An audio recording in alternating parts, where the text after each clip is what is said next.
கடைசி வரையில் இருந்து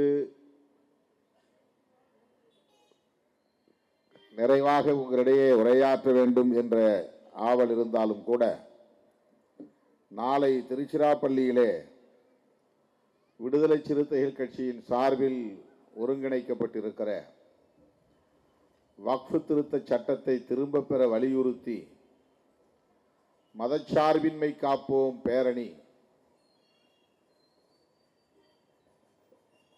குறித்த பல வேலைகள், அதையொட்டி நான் விரைந்து விடைபெற வேண்டிய நெருக்கடி. ஆகவே சற்று முன்னதாகவே அனுமதி பெற்று உங்கள் முன்னால் நிற்கிறேன். சட்டம் நிறைவேற்றப்பட்டு விட்டது. எதிர்க்கட்சிகளின் கடுமையான எதிர்ப்புகளையும் மீறி நிறைவேற்றப்பட்டிருக்கிறது. இந்த சட்ட மசோதாவை அறிமுகப்படுத்துகிற போதே மக்களவையிலும் மாநிலங்களவையிலும்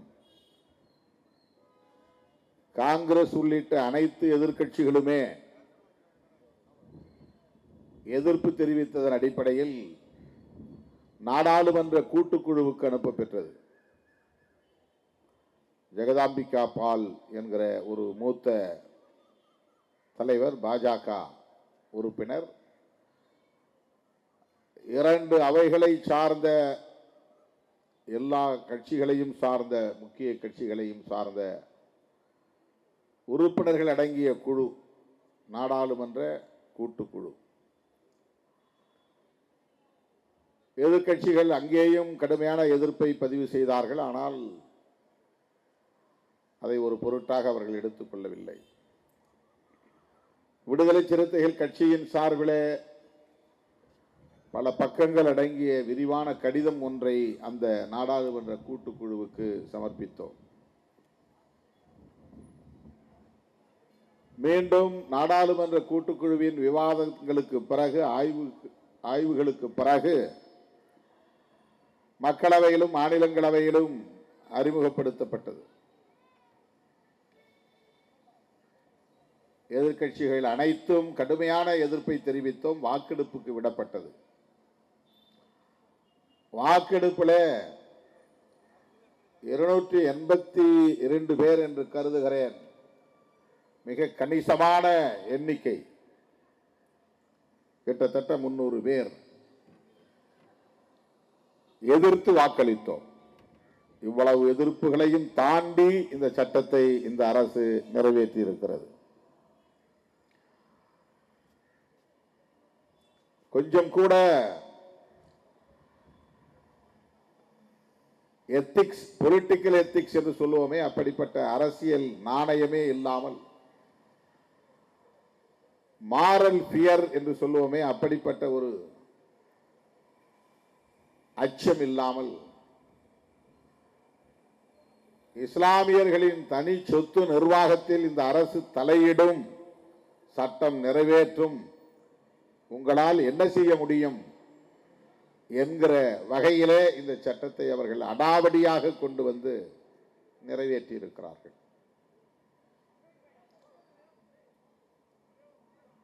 இது தொடர் கதையாக நீடிக்கிறது. பாஜக ஆட்சி பொறுப்பேற்ற நாளிலிருந்து இந்த 11 ஆண்டுகளாக அவர்கள் இஸ்லாமியர்களை குறிவைத்து தமது கையில் இருக்கும் ஆட்சி அதிகாரத்தை பயன்படுத்தி சட்டத்தின் பெயரால், நாடாளுமன்ற ஜனநாயகத்தின் பெயரால் இத்தகைய தாக்குதல்களை நடத்தி வருகிறார்கள். குடியுரிமை திருத்த சட்டம், அது இஸ்லாமியர்களுக்கு எதிரான தாக்குதல். அரசமைப்பு சட்டத்தின் உறுப்பு எண் 370 நீக்கம் இஸ்லாமிய சமூகத்திற்கு எதிரான ஒரு தாக்குதல். அது ஜம்மு காஷ்மீர் மாநிலத்திற்கு எதிரானது என்பதை விட இஸ்லாமியர்களை குறிவைத்து செய்த ஒரு தாக்குதல். முத்தலாக் திருத்த சட்டம் இஸ்லாமியர்களுக்கான தனி சட்ட உரிமைகளில் தலையீடு, வெளிப்படையான ஒரு தாக்குதல். இன்றைக்கு வக்ஃப் திருத்த சட்டம், வேறு எந்த மதத்தின் தனி சொத்து நிர்வாகத்திலும் தலையிடாத இந்திய ஒன்றிய பாஜக பாசிச அரசு இஸ்லாமியர்களின் நலன்களுக்கான வக்ஃப் சொத்து நிர்வாகத்தில் அடாவடியாக தலையிடுகிறது. சட்ட விரோதமாக சட்டத்தின்படி செயல்படுகிறது, சட்டத்தை பயன்படுத்தி செயல்படுகிறது, நாடாளுமன்ற ஜனநாயகத்தை பயன்படுத்தி செயல்படுகிறது. அது சட்ட விரோதமானது. சட்டத்தின் பெயரால் சட்ட விரோதம், ஜனநாயகத்தின் பெயரால் ஜனநாயக விரோதம்.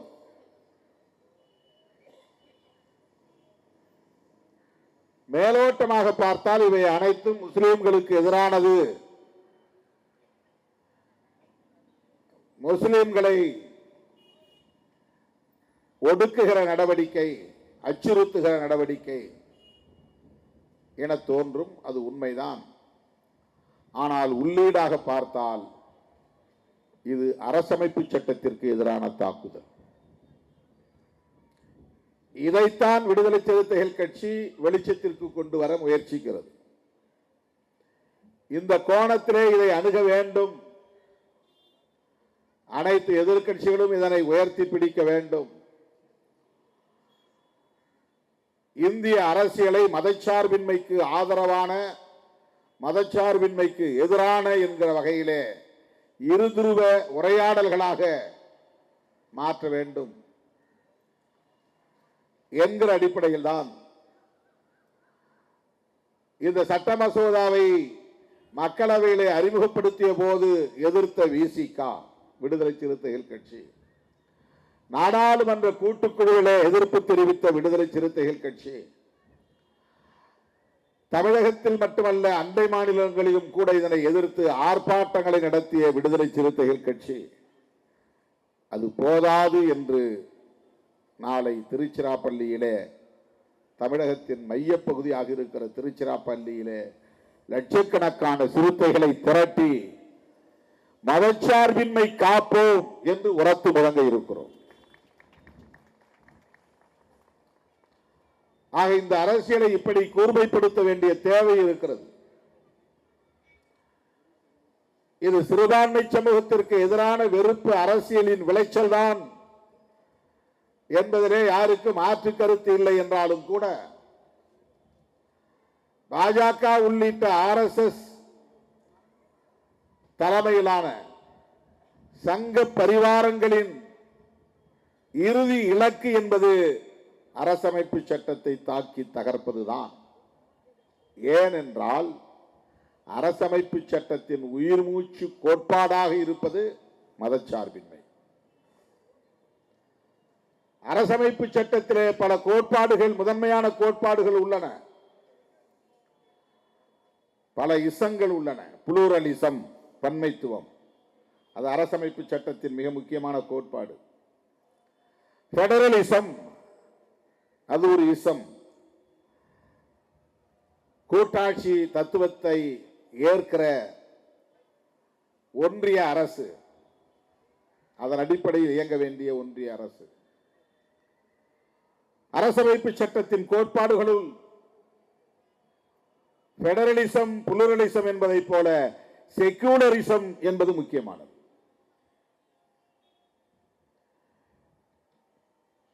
அவர்களுக்கு புளூரலிசம், பெடரலிசம் என்பதை விட கண்ணை உறுத்துவது செக்யூலரிசம் என்பதுதான். செக்யூலரிசம் என்பது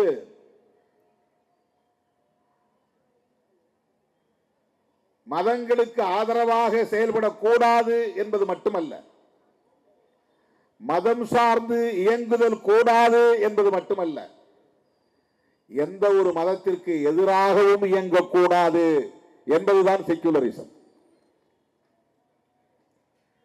மதம் சார்ந்து இயங்கக்கூடாது என்பது எவ்வளவு முக்கியமோ அப்படி எந்த ஒரு மதத்தையும் எதிராக நிறுத்தக்கூடாது, எந்த ஒரு மதத்திற்கு எதிரான வெறுப்பையும் விதைக்க கூடாது என்பதுதான் செக்யூலரிசம்.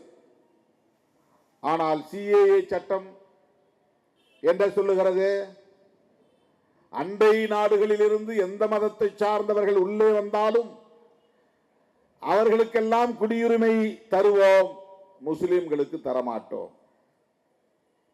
முஸ்லிம்களுக்கு எதிராக, முஸ்லிம் மதத்திற்கு எதிராக நாடாளுமன்ற ஜனநாயகத்தை பயன்படுத்தி ஒரு சட்டத்தை அவர்களால் நிறைவேற்ற முடிகிறது.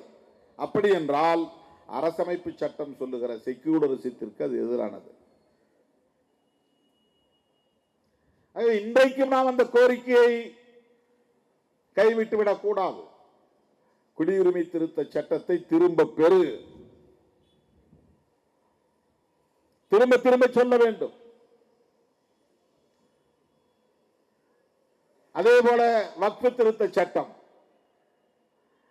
இந்தியாவில் எந்த மதத்தின் தனிச்சொத்து நிர்வாகத்திலும் தலையிடாத அரசு வக்ஃப் தனிச்சொத்து நிர்வாகத்தில், இறை சொத்து நிர்வாகத்தில் ஏன் தலையீடு செய்கிறது? இஸ்லாமியர் அல்லாதவர்களை உறுப்பினர்களாக நியமிப்போம் என்று சட்டம் இயற்றுவது எவ்வளவு மோசமான ஒரு எதேச்சதிகார போக்கு, அடாவடித்தனமான போக்கு, ஆக்கிரமிப்பு போக்கு, ஆதிக்க போக்கு, ஆணவ போக்கு, தான் தோன்றித்தனமான போக்கு. அதிகாரம் கையிலே இருக்கிறது என்பதற்காக,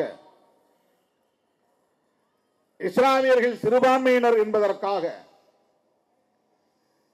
எதையும் செய்ய முடியும் என்கிற அந்த ஆணவத்தின் உச்சம் இந்த வக்ஃப் சொத்து நிர்வாகத்திலே தலையீடு செய்வதும், இஸ்லாமியர் அல்லாதவர்களை அதிலே உறுப்பினர்களாக நியமிப்போம் என்று சட்டம் நிறைவேற்றுவதும். ஆகவே இது அரசமைப்பு சட்டத்திற்கு எதிரான தாக்குதல். இதனை நாம் எப்படி வேடிக்கை பார்க்க முடியும், அனுமதிக்க முடியும்? தோழர்களே, தமிழ்நாட்டில் ஜெயலலிதா அம்மையார் மதமாற்ற தடை சட்டம் கொண்டு வந்த போது அது இஸ்லாமியர்களுக்கும் கிறிஸ்தவர்களுக்கும் எதிரான சட்டம் என்று எல்லோரும் எண்ணிக்கொண்டிருந்த வேளையில் அது தலித்துகளுக்கு எதிரானது என்று அடையாளப்படுத்திய இயக்கம் விடுதலை சிறுத்தைகள் கட்சி. தலித்துகளுக்கான சுதந்திரத்தை, தலித்துகளுக்கான மதம் மாறும் உரிமைகளை தடுக்கிற சட்டம் இது மதமாற்றம் செய்கிற முஸ்லிம்களுக்கு எதிரானது, மதமாற்றம் செய்கிற கிறிஸ்தவர்களுக்கு எதிரானது என்று எல்லோரும் பேசிக் கொண்டிருந்த போது நாங்கள் அதிலே தலையிட்டு கடுமையான எதிர்ப்பை தெரிவித்தோம். எங்களுக்கு இந்த மதத்திலே இருக்கிற கொடூரமான வன்கொடுமைகளை எதிர்கொள்வதற்கு வேறு வழி இல்லை. இதை விட்டு வெளியேறுவதற்கான சுதந்திரம் தேவை, மதம் மாறுவதற்கான உரிமை தேவை. இந்த சட்டம் தலித்துகளுக்கு எதிரானது என்று உரத்து குரல் கொடுத்தோம். அதன் அடிப்படையில் தான் தமிழ் பெயர் சூட்டுகிற நடவடிக்கை, அதன் அடிப்படையில் தான் இந்துத்துவ பண்பாட்டு திணிப்பு எதிர்ப்பு மாநாடு மிக கடுமையாக எதிர்ப்பு தெரிவித்தோம். அப்படித்தான் குடியுரிமை திருத்த சட்டம் வந்தபோது எல்லோரும் அது முஸ்லிம்களுக்கு எதிரானது என்று விமர்சித்துக் கொண்டிருந்த வேளையில் அது அரசமைப்பு சட்டத்திற்கு எதிரானது என்று அடையாளப்படுத்தினோம். இன்றைக்கும் வக்ஃப் திருத்த சட்டம் முஸ்லிம்களுக்கு எதிரானதுதான். ஆனால் அதைவிட கடுமையாக அரசமைப்பு சட்டத்தை குறிவைத்து தாக்குதல் நடத்துகிறார்கள் என்பதுதான் நாம் உணர வேண்டிய உண்மை. எனவே இதை இன்னும் இஸ்லாமியர் அல்லாத ஜனநாயக சக்திகளின் பரப்பிலே கொண்டு போய் சேர்க்க வேண்டும். இஸ்லாமியர் அல்லாத இயக்கங்களை இந்த களத்திலே ஒருங்கிணைக்க வேண்டும். இஸ்லாமியர் அல்லாத அரசியல் கட்சிகள் இதை இன்னும் விரிவாக பேச வேண்டும், அவர்களை அம்பலப்படுத்த வேண்டும், வெகு மக்களிடையே கொண்டு போய் சேர்க்க வேண்டும். 1.25 ஆண்டு தொடர்ந்து போராடி விவசாயிகள் நிறைவேற்றப்பட்ட சட்டத்தை திரும்ப பெற வைத்தார்கள். ஆணவம் பிடித்த இந்திய ஒன்றிய பாசிச பாஜக அரசை பணிய வைத்தார்கள். ஜனநாயக சக்திகள் ஒருங்கிணைந்தால் அவர்களை பணிய வைக்க முடியும். ஆணவத்தை வீழ்த்த முடியும். அந்த நம்பிக்கையோடு நாம் இந்த களத்தில் கைகோர்த்து நிற்போம் என்பதை சொல்லி, இந்திய அரசியலை மதச்சார்பின்மைக்கு எதிரான சக்திகள் பாஜக தலைமையிலும், மதச்சார்பின்மைக்கு ஆதரவான சக்திகள் இந்தியா கூட்டணி என்கிற களத்திலும் நிற்கிறோம் என்பதை இன்னும் கூர்மைப்படுத்துவோம். தமிழகத்தை பொறுத்தவரையில் மதசார்பற்ற முற்போக்கு கூட்டணி தான் மதச்சார்பின்மை என்கிற தத்துவத்தை, செக்யூலரிசம் என்கிற தத்துவத்தை பாதுகாக்க போராடுகிறது என்பதை மக்களிடையே கொண்டு போய் சேர்ப்போம். இதையெல்லாம் திசை திருப்பக்கூடிய வகையிலே இன்றைக்கு தமிழகத்தில் பிஜேபி காய்களை நகர்த்துகிறது. அதற்கு அதிமுக துணை போகிறது. வெறும் தேர்தல் ஆதாயம் கருதி சில கட்சிகள் கணக்கு போடுகின்றன. அவர்கள் அனைவரையும் ஒரு சேர மக்களிடத்தில் அம்பலப்படுத்துவோம், வீழ்த்துவோம் என்பதை சொல்லி இந்த வாய்ப்புக்கு நன்றி கூறி முடிக்கிறேன். நன்றி, வணக்கம்.